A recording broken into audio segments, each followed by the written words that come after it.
तुम्हाला वाटतं का की हा सगळा जो वाद आहे हा फक्त मराठवाड्यापुरता मर्यादित आहे आणि नाही, मराठवाड्यात पुरता नाही, आता पश्चिम महाराष्ट्रात पण सगळीकडे सुरू आहे ते. आणि जी आर काही एका विशिष्ट भौगोलिक प्रदेशापुरता नाही ना, तो total government resolution of Maharashtra पूर्ण महाराष्ट्रासाठी आहे ना. हे भयंकर आहे.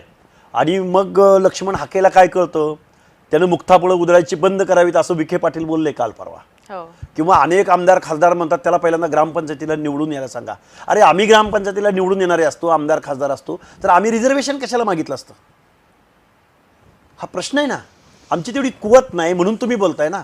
पण आम्ही संविधानाचा किंवा कायद्याचा अर्थ जर इथल्या लोकांना समजावून सांगितला तर त्यात अडचण असायचं काही कारण आहे.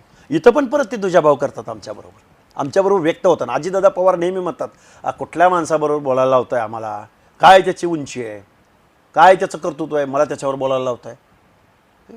किती भयंकर आहे होय. तोच लक्ष्मण हाके ज्याचा बाप ग्रामपंचायतीचा सदस्य कधी झाला नव्हता, तोच माणूस काल मागच्या 4 दिवसातल्या सगळ्या माझ्या हे बघा 30,000 40,000 15,000 10,000 लोक आमच्या मेळाव्यांना आंदोलनाला आलेली.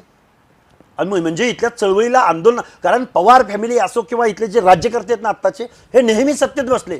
यांनी कधी आणि कुठली चळवळ उभी केली? पाण्याची चळवळ उभी केली, हक्काधिकारांची चळवळ उभी केली, शेतकऱ्यांची चळवळ उभी केली, शोषितांची चळवळ उभी केली. सांगा बरं, पवार फॅमिलीनी कुठलं आंदोलन उभं केलं महाराष्ट्रामध्ये? काय करणार आहे ना जस्टिस?